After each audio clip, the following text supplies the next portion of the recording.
बॉलीवुड के मायानाज अदाकार सुपरस्टार धर्मेंद्र का कल यानी 8 दिसंबर को जन्मदिन है। धर्मेंद्र का एक ऐसा फ़ैन बेंगलुरु में मौजूद है जो हर साल धर्मेंद्र के जन्मदिन के मौके पर अपने दोस्तों के साथ मुंबई पहुंचकर धर्मेंद्र के जन्मदिन को उनके साथ मनाते हैं और हर साल इस जन्मदिन के इंतज़ार में बेसब्री से दिन गुजारता है। इस फ़ैन का नाम शशिकांत शर्मा है। एक प्रोफेसर प्यारेलाल, तेरे सिवाना किसी का बनूंगा, लगते जिगर में ये मिल के कहूँगा, ये वादा रहा दिलरुबा, ये वादा रहा दिलरुबा। ये मेरा बहुत पसंदीदा गाना है। इसमें धर्म जी जो लगे थे, माय गॉड, मैं नहीं मानता हूँ कि दुनिया में ऐसा कोई खूबसूरत कलाकार होगा। The walking, the talking, the tone, the how speak, laughing, outstanding. Shashikant Sharma के साथ लिए गए धर्मेंद्र के इस वीडियो से अंदाज़ा लगाया जा सकता है कि धर्मेंद्र अपने फ़ैन को किस तरह से चाहते हैं और अपने तमाम फ़ैनों के साथ वो किस तरह से राब्ते में रहते हैं। धर्मेंद्र शशिकांत शर्मा को नसीहत कर रहे हैं कि वो समाज में मोहब्बत फैलाएं, भाईचारा फैलाएं। शशि, तू बहुत प्यार करता है ना मुझसे। जी दादा। तो वादा करो कि खुशियां ही खुशियां बांटोगे सब तरफ, सेवा भावना से रहोगे, लोगों से प्यार करोगे, लोगों को प्यार बांटोगे, सिखाओगे। तू कर रहे हो, मुझे मालूम है, बहुत कुछ करते हो, मैं देखता हूँ। अच्छा बच्चा है शशि, जीते रहो। विश्व हिंदू परिषद से ताल्लुक़ रखने वाले शशिकांत शर्मा धर्मेंद्र के नसीहत के बाद वो सिर्फ मोहब्बत की बात करते हैं। 7 अजूबे इस दुनिया में, 8वीं अपनी जोड़ी, अरे तोड़े से ना टूटे ना ये धर्मवीर की जोड़ी। हो हो। धर्म जी अपने फैंस को बोलते हैं, कोई तुझको दे आवाज तो मैं बोलूं, कोई तुझे पुकारे तो मैं लब खोलूं, क्या जीना और क्या मर जाना, ऐसा होता है याराना। 8 दिसंबर 2023 को धर्म जी का बर्थडे है, पूरी दुनिया जानती है। हर बार की तरह फिर एक बार हम लोगों ने बहुत बड़े तरीके से उनका जन्मदिन मनाने का जो फैसला लिया है। सभी फैंस ने, हिंदुस्तान के कोने कोने से फैंस लोग आ रहे हैं और वो अपने गुरुदेव को, जैसे मैं उनको अपना गुरु मानता हूँ धर्म जी को, वैसे बहुत सारे उनके फैंस हैं जो अपना गुरु मानते हैं। एक बड़े तरीके से 88 किलो के केक के साथ, पिछली बार हमने 87 किलो का किया था, एक साल बढ़ा है तो 88 किलो का केक।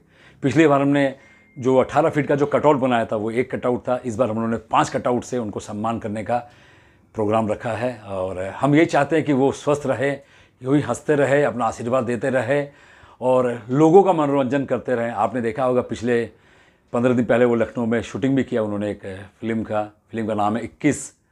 और आज भी वो जोश, वो जज्बा अगर है तो वो किसी में, तो बॉलीवुड का जो भगवान मैं मानता हूँ कि बॉलीवुड में एक ही भगवान है, वो धर्म जी। लखनऊ में उनका शूटिंग था, मैं वहाँ था भी, और उसी जोश में जिन्होंने 70s 80s में जो शूटिंग की, जो जोश था वो जोश आज भी हमने देखा उनकी फ़ैन फॉलोइंग देखी लखनऊ में। कई बार तो डायरेक्टर ने कहा कि धर्म जी शूटिंग बंद कर दिया जाए, पब्लिक बहुत ज़्यादा हो गई है, फिर कभी कर लेंगे। तो ये जोश आज भी है, ये फ़ैन फॉलोइंग आज भी है। इस उम्र में मुझे लगता नहीं कि कोई और दूसरा कलाकार है जो कैमरा फेस कर रहा हो। बस ये है कि हम लोग 8 दिसंबर को पूरे हिंदुस्तान के तमाम शहरों से, गांव से लोग आ रहे हैं, उनके फैंस उनका जन्मदिन मनाने। बस यही स्पेशल है। क्यों सर इतना ज़्यादा चाहते हैं आप? मैंने बचपन से उनको बहुत नज़दीक से तो देख नहीं पाया, कि जब पर्दे पे जब देखा 1972 में उनकी फिल्म आई थी समाधि, उनमें कुछ जो सीन थे, वो सीन ने मुझे बहुत अंदर तक एक गहरा एक एहसास कराया कि शशिकांत शर्मा ये तुम्हारे हीरो हैं। मेरा दिल ने मुझे माना। हमारे यहाँ कहावत है कि जो दिल कहता वही सुनो, तो मैंने वही सुना। तब से मैं उनकी पूजा करना शुरू किया। बचपन से पोस्टर लगाया करता था अपने घर में, पोस्टर लेके आता था, कहीं कुछ मिल जाता था, किताबों से, पेपर से, न्यूज़पेपर से, तो अपने घर में चिपकाया करता था, पूजा किया करता था मैं। खैर हमारी मुलाकात 8 साल पहले हुई, मैं तब तक अपने गुरुदेव को नहीं मिल पाया था। मैं हर बार उनके घर पे जाता था। अपने बस जाके उन दीवार को छू के चला आता था, उन दीवारों को छूता था, उन दरवाज़ों को छू के चला आता था। ये लगता था कि इसी दरवाजे के अंदर हमारा भगवान रहता है। ये मेरी फीलिंग थी। और जब से मैं उनसे मिला हूँ, और वो मुझे नहीं सबको बहुत प्यार करते हैं, अपने बेटे से ज़्यादा प्यार करते हैं। और बॉलीवुड में एक ऐसा कलाकार जो शायद ही किसी फैंस को अपनी फ़ोटो न देते हो, हर कला इंसान को वो बैठा के प्यार से, बॉलीवुड में मैं बता रहा हूँ, यही एक ऐसा कलाकार है जो सबको एक ही तराजू में तौलते हैं, चाहे वो कितना बड़ा फ़ैन हो, कितना छोटा फ़ैन हो। यही उनकी क्वालिटी है, और इसीलिए मैं उनको अपना भगवान भी मानता हूँ। अच्छा, इस बार कैसे सेलिब्रेट करेंगे, क्या जाएंगे आप वहाँ? जी हाँ, जी हाँ, हर बार की तरह मैं फिर जाऊँगा। हमारे काफ़ी लोग भी जा रहे हैं, बैंगलोर से भी काफ़ी लोग जा रहे हैं। कहाँ पर होगा? मुंबई में? ये मुंबई में उन्हीं के बंगले में ही होता है हर बार की तरह। आज इस बार भी वहीं होगा। और इस बार 88 किलो का केक बनवाया हमने, और 5 कटआउट जो बड़े बड़े लगेंगे। पिछली बार हमने 1 कटआउट किया था 16 फीट का, इस बार 5 कटआउट लग रहे हैं। ये स्पेशल रहेगा। तो उस दिन क्या कार्यक्रम रहेगा? कार्यक्रम रहेगा, गुरुदेव अपना जो हवन का प्रोग्राम होता है, उनका पूजा पाठ का होता है, वो जो हर साल की जो क्रिया है वो होती रहती है।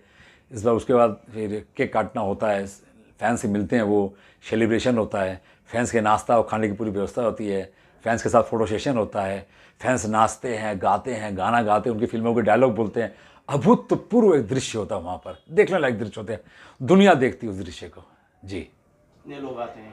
कम से कम पूरे हिंदुस्तान से 600-700 लोग तो आते ही हैं। तो आपकी जो टीम है यहाँ बेंगलुरु से, तो कितने लोग यहाँ से जा रहे हैं? यहाँ से कम 35-40 लोग बैंगलोर से जा रहे हैं। धर्मेंद्र एक अनमोल रतन इंटरनेशनल फैंस क्लब और DSB fan Dharmendra Sunny Bobby fans club है। हमारे मुसलमान भाई लोग भी बहुत बड़े तरीके से बनाते हैं। जो नहीं जा पाते हैं वो रामनगर, जहाँ शोले की शूटिंग हुई थी, आगिया की शूटिंग हुई, बेताब की हुई, शालीमार की हुई, वो धर्म जी की पसंदीदा जगह। कुछ लोग वहाँ जाके उन गरीब बस्ती में जाके बच्चों के साथ बर्थडे मनाते हैं।